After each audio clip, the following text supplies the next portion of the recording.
وَلِلَّهِ الْمَشْرِقُ وَالْمَغْرِبُ. جب مسجدوں کی بات ہوئی تو لوگ پھر کیا سمجھتے ہیں کہ سارا دین صرف مسجد کے اندر ہے یا کسی ایک خاص ڈائریکشن میں کسی ایک خاص جگہ پر، اور اس کے بعد جو جی چاہے کرو.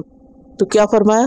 وَلِلَّهِ الْمَشْرِقُ وَالْمَغْرِبُ. ٹھیک ہے، عبادت کے لیے ایک خاص جگہ مقرر کی جاتی ہے، لیکن اصل بات یہ کہ یہ سب کچھ اللہ ہی کا ہے.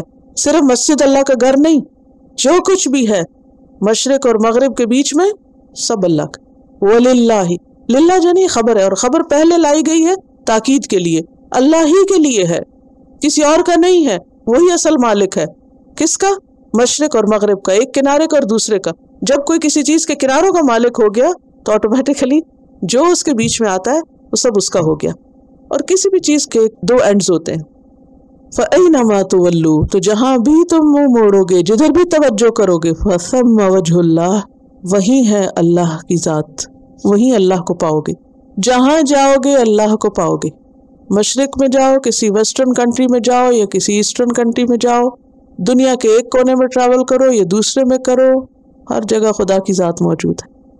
ایسٹ اینڈ پہ رہو، ویسٹ اینڈ پہ رہو، جہاں بھی ہو، مسجد وہاں ہے یا نہیں، اللہ کی ذات ہر جگہ ہے. اور اس کے بارے میں یہ کہا جاتا ہے کہ مدینہ میں جب آپ صلی اللہ علیہ وسلم تشریف لائے تو شروع میں آپ کو حکم دیا گیا کہ آپ بیت المقدس کی طرف منہ کریں، کیونکہ مدینہ میں یہود رہتے تھے اور ان کے ساتھ ایک ہم آہنگی کے لیے ابتدا میں انہی کے قبلے کو فالو کرنے کا حکم دیا گیا.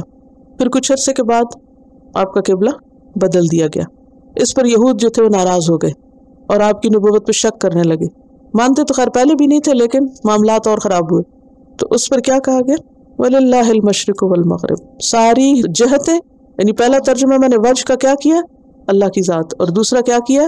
ڈائریکشن، کہ اللہ کسی ایک ڈائریکشن میں نہیں ملتا کہ تم بس مشرق کی طرف منہ کرو گے تو وہیں اللہ ہے، اور عبادت کے لیے بس ادھر ہی رخ کرو، اور دوسری طرف کرو گے قبلہ تبدیل ہو جائے گا تو وہاں پر اللہ کی ذات تمہیں نہیں ملے گی. اللہ کی عبادت کے لیے جو اللہ حکم دے، بیت المقدس کی طرف منہ کرو تو ادھر کر لو، اور حکم دے کہ تم خانہ کعبہ کی طرف منہ کرو تو ادھر منہ کر لو. اصل بات یہ ہے اللہ کا حکم ماننا. ان اللہ واسع علیم، بے شک اللہ وسعت والا ہے، بہت علم والا ہے. وسعت والا ہے کس چیز میں؟ اپنے علم میں، اور جتنی بھی اللہ کی صفات ہیں ساری صفات میں اس کی صفات بہت وسیع ہیں. اپنے علم میں، اپنی قدرت میں، سمع میں، بصر میں. وہ 99 نیمز ہیں نا، بلکہ اس سے بھی زیادہ، صرف 99 ہی نہیں ہے. تو ان ساری صفات میں اللہ بہت وسیع ہے، بہت بڑا. مثلا رحم کی صفت پیچھے آپ نے پڑھا تھا نا، بسم اللہ الرحمن الرحیم، اس وقت آپ کو وضاحت کی تھی. رحمان بہت ہی بڑی ہے اس کی رحمت. تو اسی طرح صرف رحم کی صفت ہی نہیں بڑی، اس کی جتنی صفات ہیں وہ ساری کی ساری کیا ہے؟ واسع ہیں. اور علیم، اس کا علم بھی بہت زیادہ ہے. کتنا؟ مخلوق کے مقابلے میں کتنا اپوزٹ. سوچئے آیت الکرسی آتی وَلَا يُحِيطُونَ بِشَيْءٍ مِّنْ عِلْمِهِ إِلَّا بِمَا شَاءَ وَسِعَ كُرْسِيُّهُ السَّمَاوَاتِ وَالْأَرْضِ. اس کا علم ہر چیز پہ چھایا ہوا ہے، ہر چیز کا احاطہ کیا ہوا ہے. تو اس آیت سے ایک بات تو یہ پتہ چلتی ہے کہ ہر چیز کا اصل مالک اللہ ہے.